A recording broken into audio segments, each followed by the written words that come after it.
Bihar NDA की महाबैठक 10 जुलाई को नीतीश सम्राट चौधरी का बड़ा शक्ति प्रदर्शन। बिहार में सरकार संगठन के बीच बेहतर समन्वय को लेकर मुख्यमंत्री सम्राट चौधरी ने राष्ट्रीय जनतांत्रिक गठबंधन एनडीए के सभी 5 सहयोगी दलों के जिलाध्यक्षों की महत्वपूर्ण बैठक बुलाई है। यह बैठक 10 जुलाई को लोक सेवा आवास परिसर में होगी। माना जा रहा है कि पहली बार एक साथ सभी सहयोगी दल के जिला स्तर के संगठनात्मक नेतृत्व के साथ मुख्यमंत्री का सीधा संवाद होगा। बैठक में पूर्व मुख्यमंत्री नीतीश कुमार के अलावा भाजपा, जेडीयू, लोजपा, हिंदुस्तानी आवाम मोर्चा यानी हम तथा राष्ट्रीय लोक मोर्चा के जिलाध्यक्ष शामिल होंगे। सूत्रों के अनुसार इस बैठक में मुख्यमंत्री संगठन के पदाधिकारियों से जिलों के राजनीतिक स्थिति, सरकार की योजनाओं का कामकाज, जनता के मुद्दे तथा गठबंधन के बीच बेहतर तालमेल पर विस्तार से चर्चा करेंगे। बांकीपुर उपचुनाव ने बीजेपी ने अभिषेक कुमार को बनाया उम्मीदवार। 9 जुलाई को करेंगे नामांकन। विधानसभा चुनाव को लेकर भारतीय जनता पार्टी ने बांकीपुर विधानसभा सीट से युवा नेता अभिषेक कुमार को अपना प्रत्याशी बनाया है। पूर्व प्रदेश भाजयुमो उपाध्यक्ष रहे अभिषेक लंबे समय से संगठन में सक्रिय भूमिका निभाते रहे हैं। पार्टी ने उन्हें राजधानी की सबसे चर्चित सीटों में से एक पर उतारा है। अभिषेक कायस्थ समाज से आते हैं। राजनीतिक जानकारों का मानना है कि उनकी उम्मीदवारी के जरिए भाजपा ने कायस्थ मतदाताओं को भी स्पष्ट राजनीतिक संदेश देने की कोशिश की है। पार्टी सूत्रों के अनुसार अभिषेक कुमार भाजपा के राष्ट्रीय अध्यक्ष नितिन नवीन के करीबी नेता में गिने जाते हैं। संगठन में उनकी सक्रिय भूमिका और नेतृत्व क्षमता को देखते हुए भी बीजेपी ने उन्हें यह जिम्मेदारी सौंपी है। बिहार के 213 प्रखंडों में खुलेगी डिग्री कॉलेज। मॉडल स्कूलों में मिलेगी फ्री कोचिंग की सुविधा। मुख्यमंत्री बनने के बाद पहली बार अररिया पहुंचे हैं सम्राट चौधरी। वहां उन्होंने कई घोषणाएं की। कहा कि 15 जुलाई से बिहार के 213 प्रखंड में सरकार डिग्री कॉलेज खोलेगी। वहीं मॉडल स्कूलों में छात्र छात्राओं को कोचिंग की सुविधा मिलेगी। साथ ही उन्होंने कहा कि अररिया में इसी साल मेडिकल कॉलेज का भी शिलान्यास करेंगे। उन्होंने यह बातें मंगलवार को अररिया जिले के फारबिसगंज प्रखंड के हरिपुर पंचायत सरकार भवन परिसर में आयोजित सहयोग शिविर में यह बातें कहा।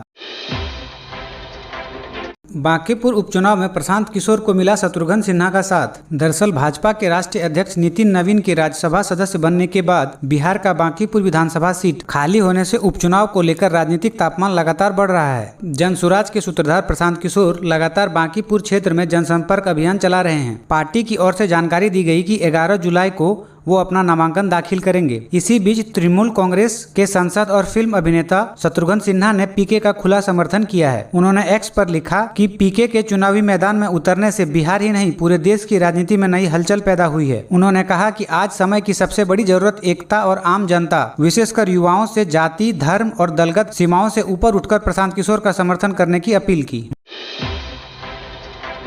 मौसम विभाग ने बिहार के इन जिलों में बारिश और बिजली गिरने का अलर्ट जारी किया। मौसम विभाग के अनुसार बिहार में आज के मौसम में काफी हलचल देखने को मिलेगी। दक्षिण पश्चिम मानसून के आगे बढ़ने के साथ ही राज्य के कई हिस्सों में बारिश और बिजली गिरने की चेतावनी जारी की गई है। इसके अलावा अगले 4 से 5 दिन में राज्य के कई स्थानों पर अधिकतम तापमान 2 से 3 डिग्री की वृद्धि होने का संभावना भी है, जबकि न्यूनतम तापमान में कोई विशेष परिवर्तन नहीं होगा। विभाग ने राज्य के उत्तर पश्चिम एवं दक्षिण पूर्वी भाग के जिले जैसे दरभंगा, कटिहार, मधेपुरा, मुजफ्फरपुर, पूर्णिया, सहरसा इत्यादि एवं राज्य के उत्तर मध्य और दक्षिण मध्य जिला जैसे अरवल, औरंगाबाद, भोजपुर इत्यादि जिलों में मूसलाधार वर्षा के साथ साथ तेज हवा चलने का भी अलर्ट जारी किया है।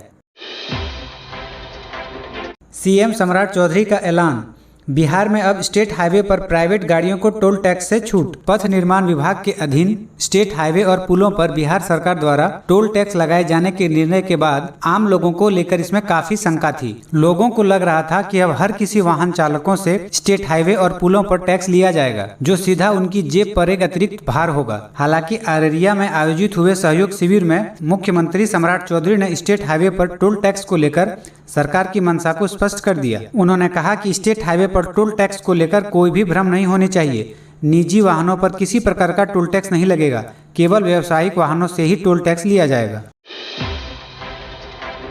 दिल्ली से दरभंगा आ रही स्पाइस जेट की फ्लाइट आधे रास्ते से डाइवर्ट। दिल्ली में हुई लैंडिंग। दरअसल दिल्ली से 11:30 बजे पहुंचने वाली स्पाइस जेट की फ्लाइट आधे रास्ते से डाइवर्ट कर दिया गया, जिससे विमान में सवार यात्रियों में हड़कंप मच गया। इसके बाद फ्लाइट को रद्द कर दिया गया। हालांकि दरभंगा एयरपोर्ट पर दिल्ली जाने वाले कुछ यात्री फ्लाइट पकड़ चुके थे, जबकि कुछ रास्ते में थे। उन्हें फ्लाइट रद्द होने की सूचना मोबाइल पर प्राप्त हुई तथा कुछ यात्री को एयरपोर्ट से निराश होकर घर लौटना पड़ा। स्पाइस जेट के एक अधिकारी ने बताया कि अचानक ऑपरेशनल इशू आ जाने के कारण विमान को डाइवर्ट कर दिया गया और दिल्ली एयरपोर्ट पर उतारा गया। अब यह फ्लाइट दिल्ली से यात्रियों को लेकर बुधवार को दरभंगा एयरपोर्ट के लिए उड़ान भरेगी।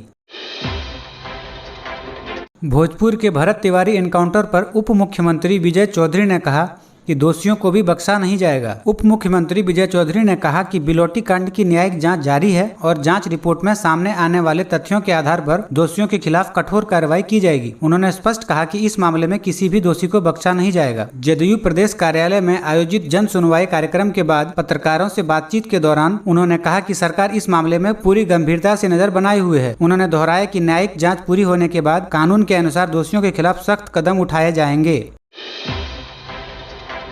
कंबोडिया भेजने के नाम पर ह्यूमन ट्रैफिकिंग के रैकेट पर एनआईए का शिकंजा। बिहार के 3 जिलों में छापेमारी। अंतर्राष्ट्रीय मानव तस्करी के जरिए लोगों को कंबोडिया भेजने वाले संदिग्ध नेटवर्क की जांच में राष्ट्रीय जांच एजेंसी एनआईए ने मंगलवार को बिहार के पूर्वी चंपारण, गोपालगंज और सारण में एक साथ छापेमारी की। कार्रवाई के दौरान संदिग्ध एजेंटों और उनसे जुड़े लोगों से कई घंटे तक पूछताछ की गई। एनआईए की टीम ने छापेमारी के दौरान मोबाइल फोन, दस्तावेज और अन्य डिजिटल साक्ष्यों की जाँच की। कुछ संदिग्धों को तो पूछताछ के लिए पटना स्थित एनआईए कार्यालय भी तलब किया गया। एजेंसी पूरे नेटवर्क की कड़ियां जोड़ने में जुटी है। सूत्रों के अनुसार एनआईए की जाँच का केंद्र उन गिरोहों तक पहुँचना है जो बिहार समेत अन्य कई राज्यों से लोगों को वेतन और बेहतर नौकरी की झांसा देकर कंबोडिया भेजते हैं। हालांकि एजेंसी ने इस मामले को लेकर अभी तक कोई आधिकारिक बयान जारी नहीं किया है।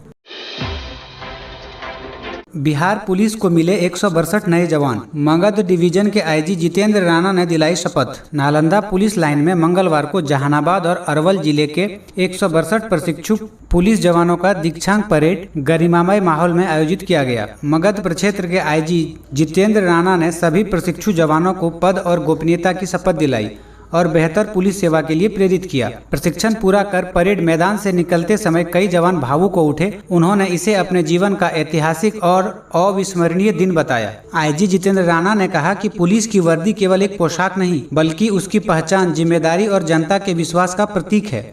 वर्दी को हमेशा सम्मान, अनुशासन और स्वच्छता के साथ धारण करना चाहिए। 2 बम धमाकों से दहला दरभंगा। 2 मजदूर गंभीर रूप से जख्मी।